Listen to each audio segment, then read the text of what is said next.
Mes chers amis, bonjour. Le salut n'est pas la fin, c'est le commencement. Après avoir reçu le salut, il faut maintenant marcher en nouveauté de vie. C'est là que tout commence vraiment. Tu as été transformé, maintenant tu dois apprendre à marcher. Quand un bébé naît, il n'est plus dans le ventre. Il est vivant, mais il doit apprendre à marcher. C'est exactement ce qui se passe dans la vie chrétienne. Tu es sauvé, tu es né de nouveau. Alors tu dois apprendre à marcher dans ta nouvelle identité. Romains chapitre 6, verset 4 dit « Afin que nous marchions en nouveauté de vie. » La nouveauté de vie, ce n'est pas un sentiment, c'est une marche, un style de vie, un changement progressif, mais réel. Tu ne peux pas vivre une vie nouvelle avec les habitudes de l'ancienne vie. Le salut change ton esprit immédiatement, mais c'est ta manière de vivre qui doit être renouvelée chaque jour. Éphésiens 4, verset 22 jusqu'au verset 24 dit « Dépouillez-vous du vieil homme, renouvelez votre intelligence, revêtez l'homme nouveau. » Le salut te donne une nouvelle nature. La marche te donne un nouveau comportement. Voici les 5 piliers bibliques qu'il faut grandir un chrétien. Le premier, renouveler tes pensées de la parole. Le salut change ton esprit, mais c'est la parole qui change ton âme. Tu deviens ce que tu médites. Un chrétien qui ne nourrit pas son esprit devient faible, instable, facilement découragé. Le salut t'a ouvert la porte, la parole t'apprend à marcher dans cette porte. Deuxième, marcher dans l'obéissance progressive.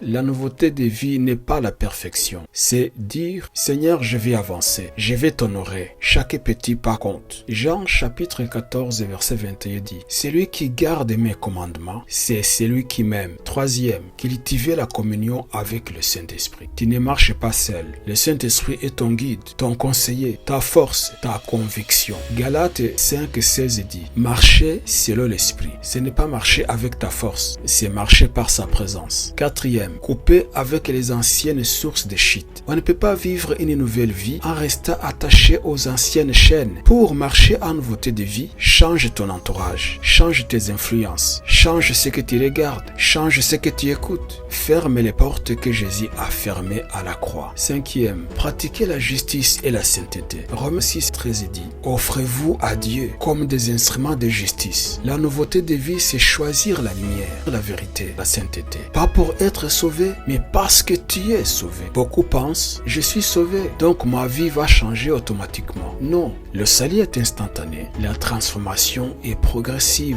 Le Saint-Esprit agit avec ta coopération. Ce que tu continues d'accepter continue d'exister. Et ce que tu refuses finit par mourir. Marcher en nouveauté de vie change tout. Tu reçois la paix, la clarté, tu deviens fort spirituellement, tu vois la victoire sur les tentations, tu portes du fruit, tu grandis dans l'identité de Christ. Et c'est ce que Dieu veut pour toi.